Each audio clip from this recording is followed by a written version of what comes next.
Hello everyone! Today I am going to be doing a book review, which I feel like I haven't done in a very long time, and I am going to be reviewing United as One by Pittacus Lore. This is the 7th final book of the I Am Number 4 series, and it's so sad for me to be done with it because I've been reading this series for so long, and I really enjoy it, and now it's done. But it was very good, and I'm glad that the series is done. On Goodreads, I gave it a 5 out of 5 stars, but it's maybe more of a 4.25 or 4.5. Probably more 4.5, but I will get to why it's a little lower than a 5-star rating a little bit later in my review.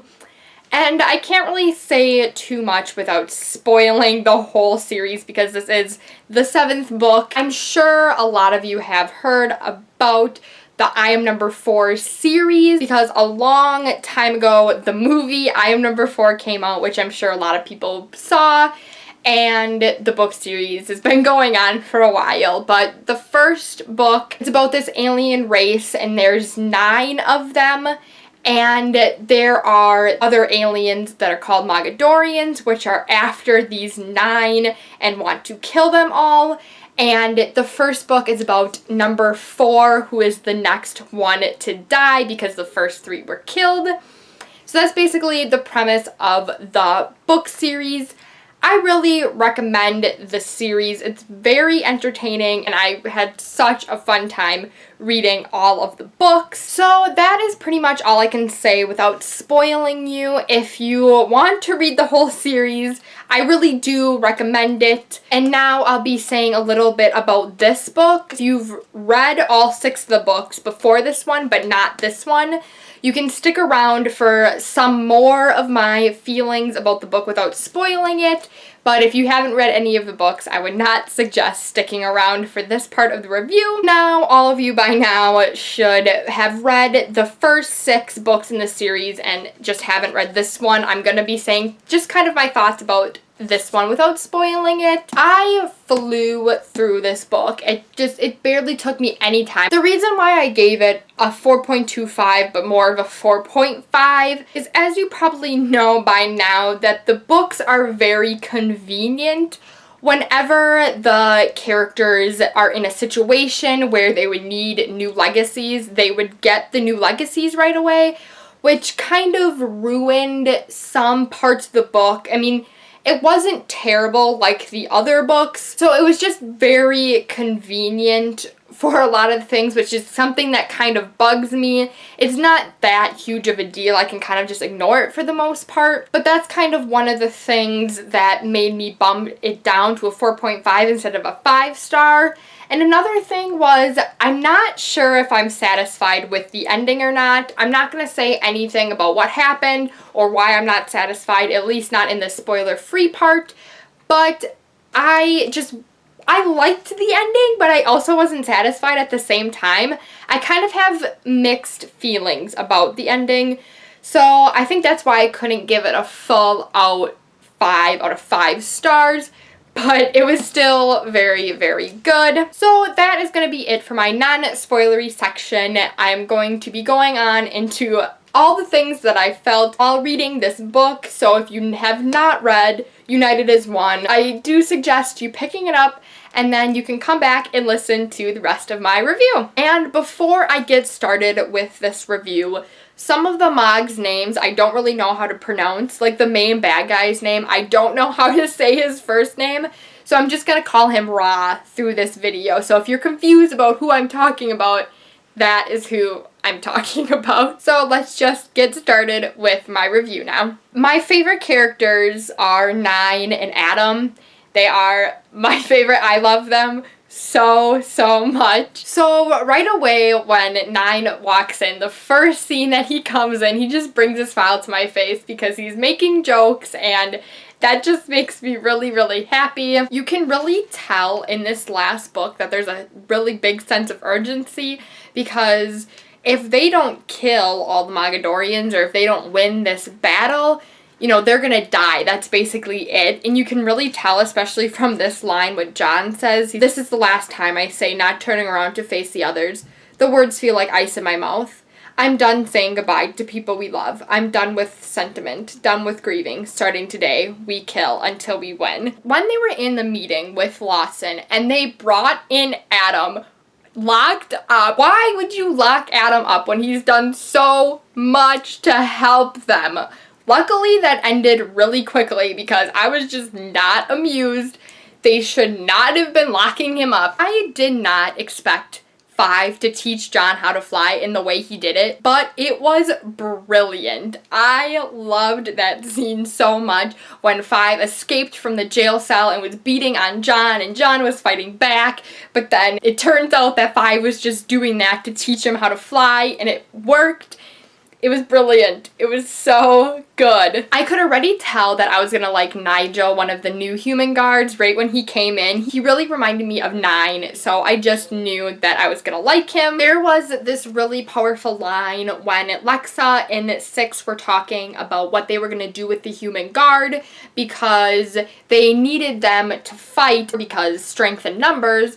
But Lexa also made a point, the first 9 had all this training and these humans don't. To me, it feels like we're heading towards a final battle, but it doesn't have to be that way for them. We could throw everything we've got at Ra and it still not be assured of victory. Or we could protect some of them, leave them ready to pick up the pieces if we fail. I sigh. I wonder if this is how the elders felt before they sent us here. It's not an easy thing, deciding how much to sacrifice. And it's so true. It was kind of refreshing to see that in there, that they weren't just being reckless and throwing these humans into battle without really thinking about it. The scene when all the guard were going to get the cloaking devices from the Mogadorian ship, they just told the human guard that they weren't able to come with. The end of that scene, I did not expect it at all. They were talking with John and he had a secret plan, and John said, we aren't just going to steal the cloaking devices, we're stealing the warship too. I was like, what? I should have expected it, but I didn't. I didn't really know who Rex was because I didn't read the short stories that he was in, and I knew I was gonna like him too because, as I said before, Adam's my favorite character, so I knew I would like Rex too, even though he wasn't really in the story that much. Another scene I really liked is when John and 9 were talking about how much they could trust Rex, and 9 really didn't trust him. John asked 9, don't you think that they're capable of change? Because Adam changed. And then I love what 9 says. It's so funny just because I love 1 and Adam together so much and I just find it really funny. But 9 was like, yeah, but I always thought that was because he banged number 1 or something. Oh, 9, he just cracks me up. And also when 9 was talking about Adam too a little bit later, and then he was like, maybe we should just have Adam talk all nice to the rest of the Mogs, huh? Go all social worker on them. Because that's like basically what Adam does. I could totally see that. After John took the warship out and basically just crushed it, I was blissfully unaware that things were going too well, because right after, that's when the Mogadorians came to the base that they were staying at, and when Sam was talking to 6 over the phone and Sam said that they're under attack, it just gave me the chills and it got me really antsy because that's just never a good sign when you're talking to your loved one over the phone and they're like, I think we're under attack. It creeped me out. I did not like it. The dreams in the beginning, when we didn't know whose point of view it was, I thought for sure the last one was in John's point of view. So that's why I thought he was maybe lying to Marina when they were talking about it and John said that he didn't have the dream. But of course, it was freaking Mark. I should have known. I did not see it coming. I should have. It was really sad though when Mark died. Even though he wasn't a huge character, I still felt bad. I didn't like 5 in the beginning books. I really didn't care about him. I actually kind of didn't like him at all because he killed 8. But I'm really starting to like him in this book and I don't know why. Maybe it's just because I kind of like evil characters. But I just really liked him, so when he came out, I was super pumped. And then when they revealed that Caleb did not actually have a twin, that was crazy. It was awesome. I thought that was really cool. I don't know why I'm getting so overly excited about it, but that was awesome. I don't really get why he was always carrying Christian around with him then. Maybe just to like confuse people. I don't really know. But that was awesome. It was an awesome reveal. And after that scene, when they said goodbye to everyone on the base, it just got me really anxious because I know they were going to war and that this was it. And, you know, some of them might not make it, and it got me really, really scared. I'm gonna go on a little bit of a tangent here, and I'm gonna start talking about why I kind of gave this book a 4.5 instead of a full 5. I was kind of disappointed that they didn't use the human guard in the battle. I get why. Trust me, I think it's an okay decision. I don't think that they should have just been thrown into battle without any practice, because that's very dangerous. And 2 of them died, and it was, you know, it was sad, and I get that. But in the previous book, they called all of the human guard to rise up and fight, and they didn't use them in the fight. So I just didn't like that. It wasn't what I was expecting. I thought they were going to fight with them, which was the whole purpose of them getting them and calling them to help, but they didn't. But I feel like they're going to make another book series with the human guard as main characters. Now, I don't know how I feel about that. I'll get to it more later. I'll talk about it more when I get to the end of the book, but I'll just leave it that I don't know how I feel about that right now. When Sam and Six were taking a moment to take that 5-minute vacation, it was really, really cute, but I was too anxious and nervous about the war to really get into the moment, and I wasn't really relaxing like they were, but it was still a really, really cute moment. I love the scene before they were gonna go into battle when 9 apologized to John about all of the things he did. So 9 was apologizing to John, and John's like, okay, look, if you're going through all this because you think we might die down there, it's not necessary. And then 9's like, oh, there's no might for me. I'm definitely living through this shit. You, on the other hand, you've got this whole fly off on your own, don't need friends thing going. Like, you're just gonna rage until you burn out. Like, you don't care what happens to you. I start to protest, but 9 holds up a hand. No, it's cool. The rest of them might not get it, but I do. Leave it all in the field. You do what you need to do, man, but I don't want you dying while I've still got all this shit on my conscience. I just love that part so much. There was a really heartbreaking scene when John asked Adam to stay up on the ship to bomb the mountain in case something goes wrong. And when they were talking, and Adam's like, why? Why are you asking me to do this, John? Because I'm a Mogadorian, that means I'm cold and heartless, that I don't care about what happens to you at all. And then what John said, just, it was so heartbreaking in like a good way, but still, he's like, no, I know you care, Adam. I know it'll kill you to do it, but you also know that I'm right, that stopping Ra is more important than anything. If worst comes to worst, you'll pull that trigger. And it just was so sad. I really, really liked that scene when they were trying to attack the Anubis and Six had this super crazy storm. That fighting at the end was so good. It just got me super excited, and I was smiling like an idiot the whole time because they were so awesome, and they were fighting, and they were so aggressive, and they were just smoking it. Like, they were just killing it. There was no chance that the Mogs were gonna beat them. Like that igloo bunker when Marina made an ice bubble around them, and then John filled it with stone, and they were together in there and safe when the ship was shooting at the Mogs. It was just so smart, and it was awesome. When they were actually in the mountain and reading about all those human bodies on the ground from the experiments dead was really, really hard to read about. It made me sick to my stomach just reading about it, and I can't imagine how they felt actually seeing it. I refused to believe Adam was dead. When he fell down, my heart, I was in the back seat of the car reading, and I just curled up, and I'm like trying to hold in the tears because I just did not want to believe that he was dead, because I couldn't handle it. Just thinking about it now, it's just not okay. 9 losing his arm was really sad, but I'm glad he didn't lose his life. When he lost his arm, it was terrible, but I'm so happy he didn't die. I was so nervous for 9 too. If 9 would have died, I would have hated the book forever. The line that John says when he's about to kill Ra, because Ra keeps on calling him Pittacus Lore, and John's like, I'm not Pittacus Lore. I am number 4. I am the one who kills you. And it just gave me chills. But thinking about Sarah made me tear up a little bit. And I didn't really like Sarah. I didn't mind her. This might sound heartless, but I really wasn't that sad when she died. I felt bad for John for sure because I do like John, but I didn't really care about Sarah, but it actually did make me tear up when he was thinking about her before he was gonna die, because he said, I close my eyes, picture Sarah. She holds up a camera, snaps a photo, and smiles at me. And I mostly just teared up because of the memories and the nostalgia from the first book, because I really, really liked the first book, and that was so long ago, and just thinking about John and Sarah again, it made me tear up. I am really, really glad that 6 went back down there to finish off Ra, because I knew if no one else went down that he would have still been alive and he would have somehow gotten away. I just knew that would have happened, so I'm so glad that 6 went back down there. I'm actually surprised though that it was 6 who ended Ra's life. It was mostly John who did all of that, because without John he wouldn't have gotten that far because she doesn't have healing legacies. I didn't think it would be 6 to actually end his life. And then, thank God for Dust. I felt so bad when Dust died, don't get me wrong, and especially to see how heartbroken Adam was about it, because they found him crying, holding Dust.